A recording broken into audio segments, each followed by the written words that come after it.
What is going on, guys? This is Miasin, and this is episode 2 of Let's Try to Win a YCS. Of course, you already know it because, yeah, I'm just really tired of never really being able to get anything for myself. You know, it's fun being able to do these coverage TCG metagame breakdowns for other people. You know, they win everything, but me, like, when am I ever gonna win something? Maybe this weekend. We never know.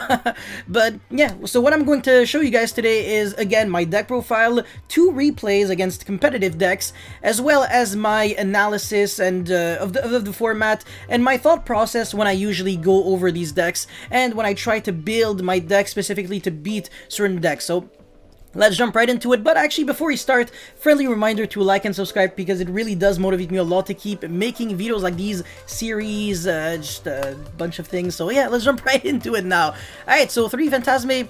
Again, I really want to explain that even though it might look like it clogs in the deck, or it's a bit weird, rather, like it conflicts, it's actually pretty good because you're always going second, and when you top deck for turn and you have a monster that you can summon, the Phantasme doesn't, like, force you to make a Phoenix. It's not like before. Now you can make a Zeke with the Phantasme, banish a monster upon controls. This is really relevant against a lot of decks. For example, against the Salamangreat deck, you can banish the Mirage Stalio or even the Sunlight Wolf, and now, well, they're forced to use something like Salamangreat Roar, whereas if, you know, in a perfect world, they would kind of hold it for something else. So Zeke is actually really good going second. Phantasme also, when you can make that Hayate and then Kagari recycle something back, they go Imperm or Veiler, you go Phantasme, Negate, because it also has a really neat and relevant effect on the field, and then you can make that Zeke just to get rid of it, or it can just be the target of Area 0. That way you don't have to use the effect of Ray to tag out, and you might be thinking, well, that's not necessarily a bad thing because you're not really negging when you're doing that.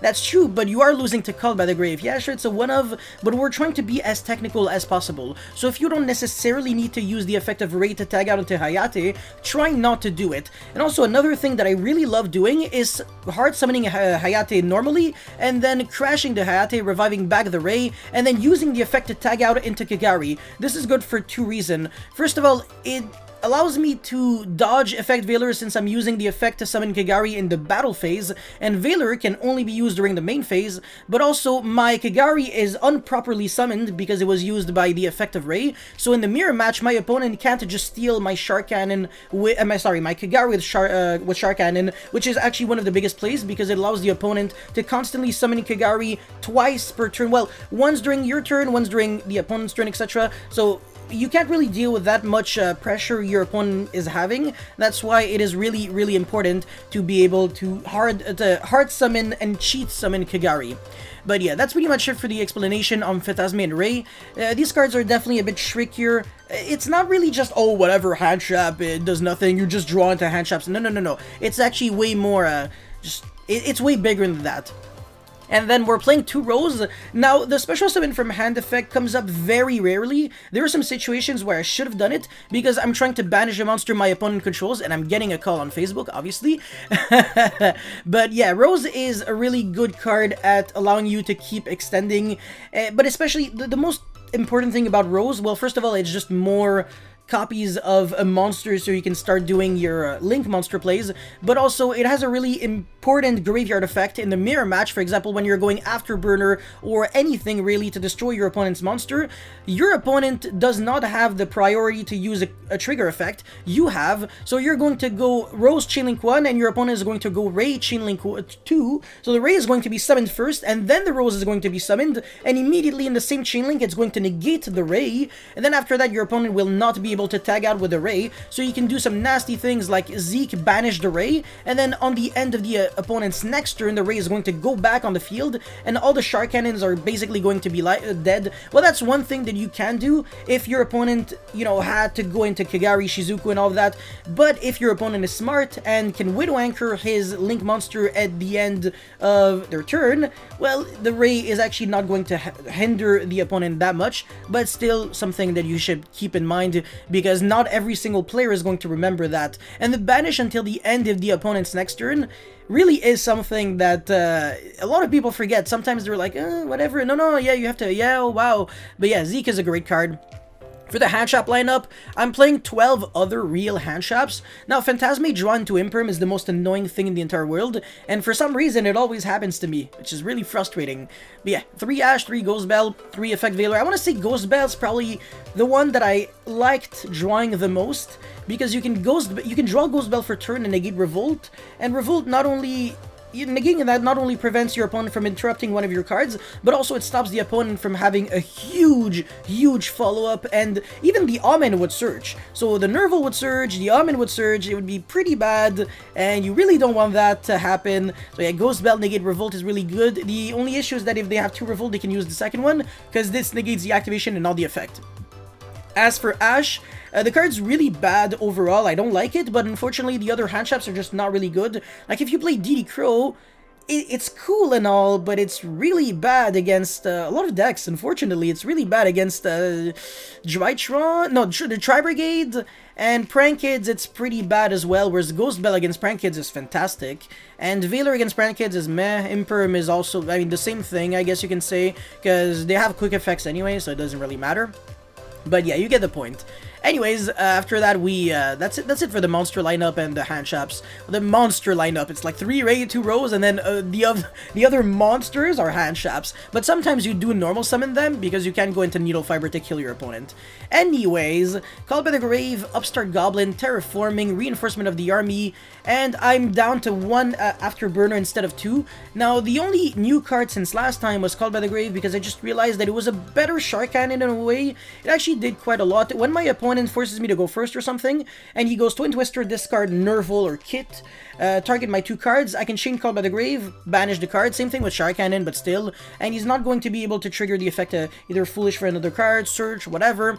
So Call by the Grave is really good here. It's decent going second. It actually kind of breaks the Salamangreed board, quote unquote, by banishing the Veiling, so you can easily attack over the Sunlight Wolf, and then the opponent is going to be under pressure, so he might be forced to go Rage, just to pop the Phantasme if you had it. So Phantasme plus Call by the Grave is already pretty nice here. And apart from that, well, yeah, that's pretty much it for the explanation behind Call by the Grave. Alright, Engage, obviously, Hornet, multi-roll, and then Triple Cosmic Cyclone. One of my friends told me to play Twin Twister in the main deck. Just don't really feel like that's logical. The thing is, when you're already playing 3 Cyclone, Afterburner, and Jamming Waves, these are like 5 back removal. Even Imperial Order outs, even Infinite Impermanence outs Imperial Order, quote unquote. Same thing with Phantasme, in a way. It might sound weird and stupid what I just said, but it actually makes a bit more sense than you might think, because the most important thing is having 2 monsters on the field to be able to make a Phoenix, or always having resources to prevent your opponent from popping off. So when your opponent only has Imperial Order, you don't lose the game yet. You lose the game when your opponent has Order and just a huge engine going on.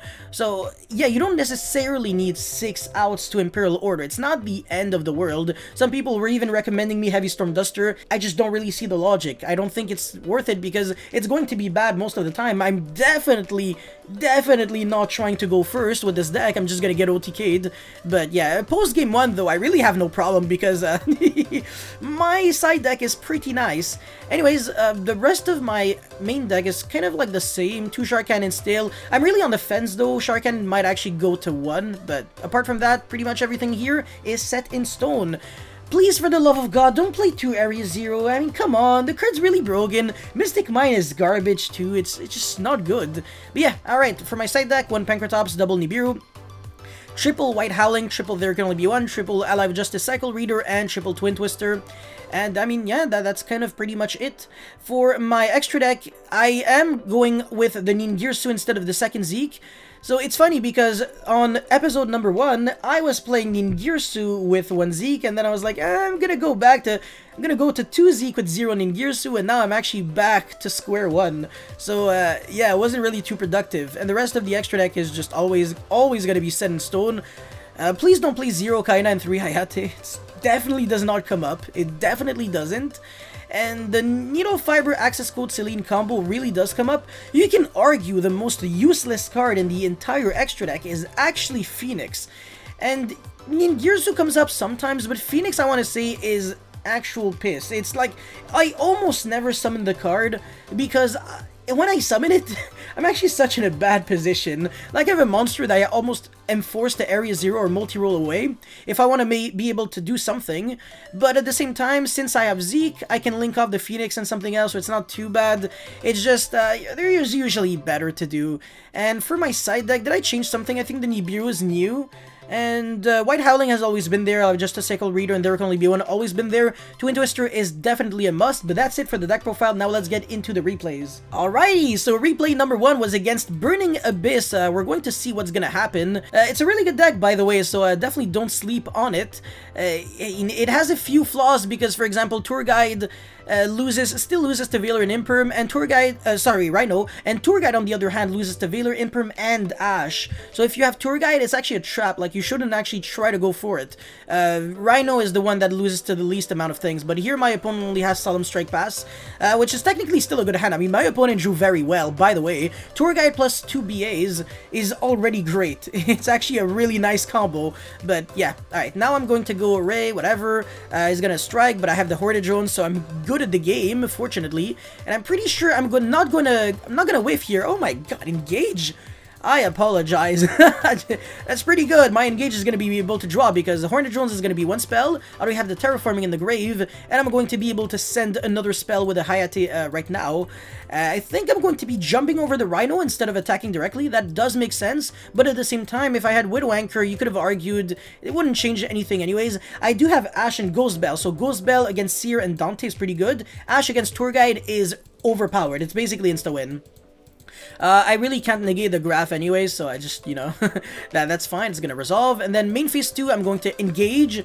Really sacky Area 0 right there. Gonna get that multi-roll, draw 1 card. Reinforcement of the army, not too great, but still gives me that follow-up just in case. And then Kigari for engage. Now activate multi-roll, Widow Anchor, and then draw 1 card. Oh my god, Shizuku, set to pass. Cosmic Cyclone not the best because I am under the pressure of getting Zeused. Which is an issue. This is why I have to steal the monster on summon, and I had the Ash for the Tour Guide anyway, so honestly, he really didn't have a chance to win. And yeah, he's just gonna, you know, just do some plays, some Judgment, my normal summon. I have to pass because I don't want to waste the engage when I have no spells in grave. Might also lose to Veiler for no reason, so I'm kind of giving him the idea that I don't really have too many plays going on, and making him waste his Dino-Miscus on my Rose instead of him wasting it on my engage, which does make a lot of sense because for me, engage is just infinitely more important. It is going to eat the Solemn Judgment, but it definitely could have been worse. The engage could have hit could have eaten the Dino-Miscus instead. But yeah, he's just gonna pass here with still some nice moves, to be honest. The Ghost Bell on the this is funny. He's gonna scoop because he accidentally made Anaconda with exactly 2,000 life points.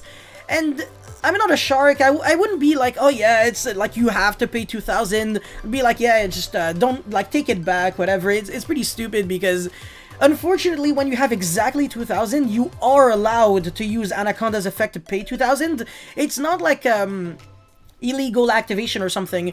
The reason for that is because you really have to resolve. Well, okay, look, it's hard to explain, but basically Imperial Order, if you have 700 life points, you're going to die, you're going to kill yourself with Order, but if you have 600, you can't fully pay. That would be an illegal activation, therefore Imperial Order would be destroyed. But 700 life points is still a payment that you are technically allowed to do because you have the money to pay it.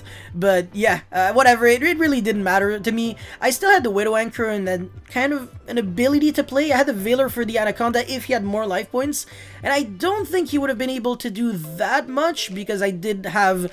I was probably like one top deck away from probably getting there, but the Trap Shake could have went into Dino-Miscus, banished another one of my cards, so the game definitely wasn't over. It was kind of more probably tailed from his end, but yeah. Anyways, let's get into the next one. Alright, so this is replay number 2 against Tri-Brigade. A pretty good player, by the way. It's going to be a pretty nice opponent. And yeah, you're going to see that I think he won the dice roll. He chose to go first. My hand is insane. I mean, I have Ghost Bell, Imperm, and another Ghost Bell, so I can revolt. Yeah, well, I mean, he hard drew 2 revolt, which is feels good, man.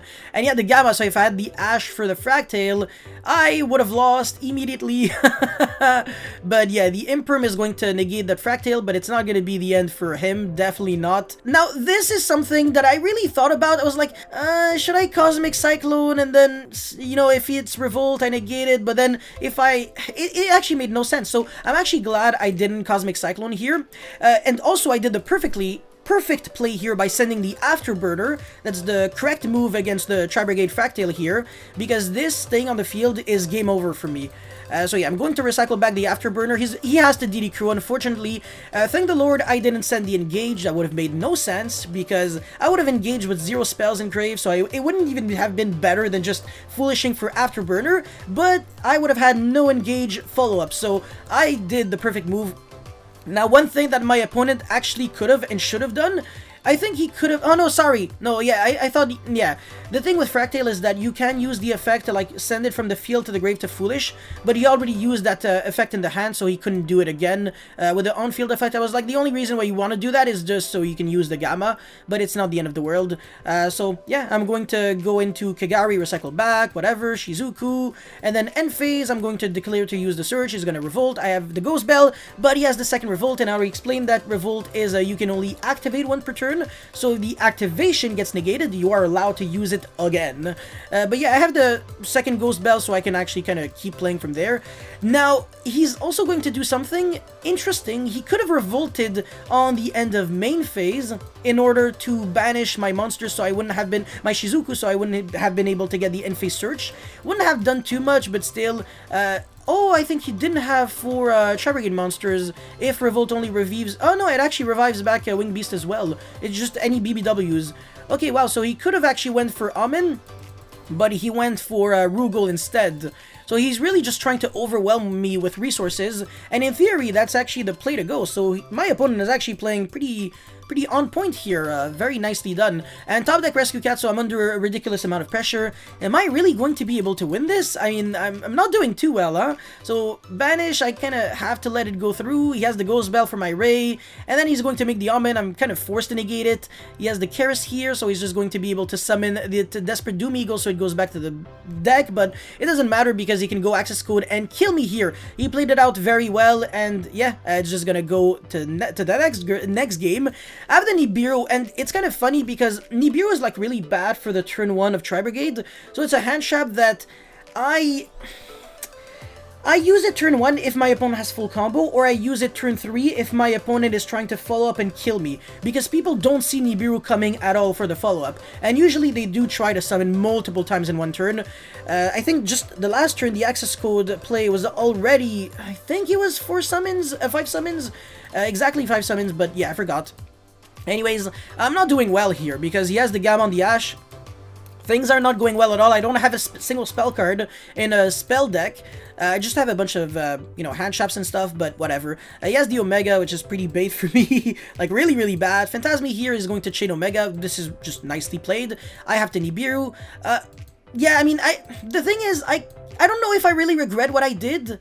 Maybe I should have held it for longer, like when he summoned his other monster, but at the same time, him not being able to summon with that Fenrit actually does make sense. So now he has a token, but he can't really keep playing from there. He can use the effect... No, he actually can't play. It's not the end of the world. Yeah, Keras and then discard.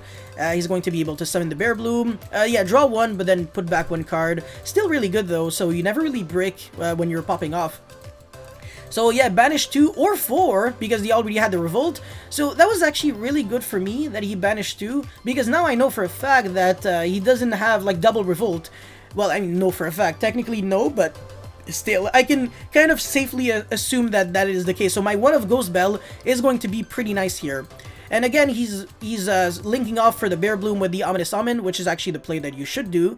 And he's going to be able to search the DD Crow, so if I have Engage in my grave, I'm pretty screwed. So he has pretty much everything. Ash, DD Crow, Revolt. The odds of me winning are pretty low here. I'm just going to Upstart Goblin to draw 1 card. It's going to be Terraforming, which is really, really good here. Because I can get more spells in my graveyard a bit faster. And I'm going to go normal summon the Ray and then tag out into the Hayate. Obviously, if I try to Foolish for Engage, I'm not in a good position. The Ghost Bell, fortunately, can negate the Revolt, so I'm not super screwed here. I'm going to tag out, summon the Hayate. And yeah, this is really the situation where I almost have to Foolish for like a garbage card, unfortunately. Oh my god, me getting the multi-roll is exactly what I need for his follow-up, so that's really nice. And yeah, shuffle back these 2 cards, whatever. The Nibiru is strong enough to jump over the token, but I do not believe that I can safely kill this Beer Bloom, and even if I could, that would give him a free revolt, so that's really stupid. There is no reason for me to do anything about that Rampant, and if I crash the Hayate, I'm also incredibly stupid because I know for a fact that he has DD Crow since he searched it with Omen, so I'm actually playing really well by attacking the token and then attacking directly, and then I'm sending the Widow Anchor, which probably annoyed him a little bit because I feel like every single Sky Striker player, they would always try to send engage. I mean, I have spells in my grave. I technically can afford to do it, but I'm not doing it, so my Shizuku is going to apply a ridiculous amount of pressure since it can send the engage, and I'm making Zeke to banish the Bear Bloom instead, which is also the move that, you know, the winning move, basically. Now the Widow Anchor is going to Ash my Shizuku. I think I searched too early, but oh wow, he actually didn't. He wanted to keep it so he could Ash the engage instead. I just don't really understand why, because I really thought that this was gonna be the Dub deck was gonna be Ash when I played against him. I was really shocked to see that you know, my Shizuku was able to fully resolve, no problem. But yeah, the Tenki is going to search for that Fractale. And now he's going to be able to... Oh yeah, that's true, that's the effect of Omega. That's really nice because I lose my raid now. So if he can just jump over that Fractale, I'm already kind of in a bad position. But yeah, not forgetting that Omega can shuffle back a monster from the opponent's graveyard. Very, very nicely done. You can technically also shuffle back your own Revolt, so you always have fuel every single time. But yeah, so he jumped over the Shizuku back because I only have 2 spells in grave, so this is at 2000 attack. So I think I lost 300? I forgot how much I lost. Ooh, I think I accidentally made myself lose 200 because I forgot that Tenki boosted by 100, but it's not the end of the world. The Widow Anchor is just gonna negate here. But yeah, 100 life points literally doesn't change anything at all. Engage, is it really going to resolve? Is it? Is it? No, he is gonna have the Ash, but it's not the end of the world. Hornet is going to seal the deal here. Yeah, so I won the game because my Kigari can get back engaged, and it's going to be way too much pressure for him. Alright, so now I think he's going to go first again on game 3. And what are the hands? Really, really good. Nerval, Tactics, Desires, Ash, Tenki and Ash. I have Cosmic Cyclone, Ghost Bell, Ray, Upstart, and Widow Anchor. This was so fortunate for me because if I had Valor, I lost this game because of Tactic Talents, and Ghost Bell, fortunately, is a hand trap that you use on your own turn. So it does dodge the Tactic Talents. Phantasme doesn't, but Imprim does. So I have 2 hand traps, 6 out of 15 that can dodge it. So yeah, he's going to get that Fractale, whatever, that's fine. Desires, gonna be banishing 10. I actually just want to see what he banished with that Desires. So 1 Revolt, blah blah blah, Cat, blah blah blah, not too important.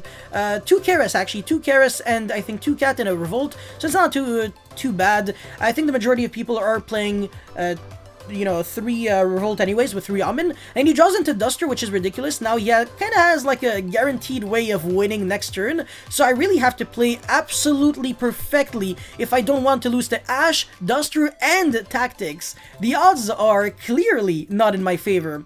Fortunately though, he banished his 2 Keras and he only plays 2, so he cannot search a Tri-Brigade that he really wants to have access to in order to keep extending, but still being able to summon the Baron Blossom and then summoning another monster. And then he's going to make, obviously, the silver, whatever, what's the name? Silver Sheller, whatever. Draw 1 card and then put back 1. It's actually funny how he didn't want to keep the Twin Twister. I guess the Duster was enough anyways. So that's completely respectable here. He's going to be banishing 2 in order to make that Bear Bloom. He can easily make an Appaloosa for 3 now.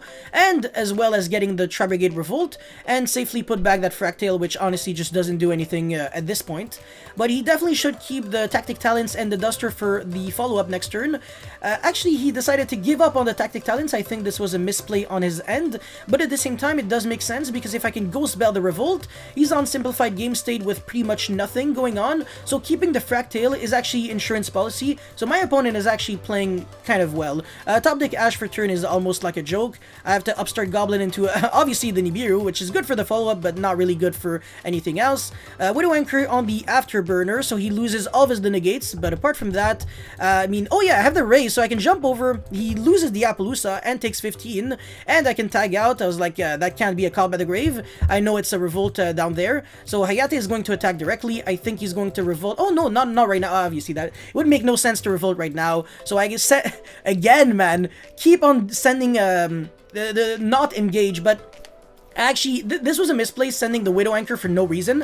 I actually should have sent like a garbage card, like an Area 0, a bad card to just have more cards in my graveyard, but whatever, it's not the end of the world. Again, Kagari is going to get back a Widow Anchor, not engaged. That's stupid. I can't do that because then I start losing to DD Crow and Ash. It's not clever, man. I have to secure my Widow Anchors in order to prevent my opponent from really doing anything at all. But yeah, Shizuku is not going to be resolving to get that engage, and the Revolt is also not going to be able to resolve. So now he has the Duster, a Gamma that doesn't do anything because I think he banished the Driver. Yeah, exactly. So the Gamma top deck is not good, so unless he can actually put it back on the bottom of the deck with Bear Bloom or Baron Blossom, he's not doing anything at all. Duster here is good. I don't want to Cosmic Cyclone the Tenki, and the reason for that is because if he plays Lightning Storm or Evenly, he's going to be able to use them on Simplified Game State, but people are not on Evenly and Lightning Storm, they are on Duster and Twin Twister instead. But yeah, Cosmic Cyclone and a Tenki just to prevent my opponent from dealing 100 extra damage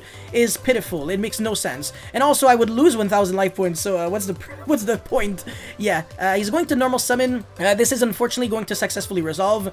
Really rough for me. Now, yeah, I mean, he didn't have Omega access, so there's no way for him to put back the Revolt, and I'm pretty sure he banished the second Revolt, so he can only really summon a monster for 3. Doom Eagle pretty good though, because I can lose, I'm gonna lose that Ray. He can jump over that Shizuku. It's just weird when I have Ash and Ibiru and I can't use any hand traps.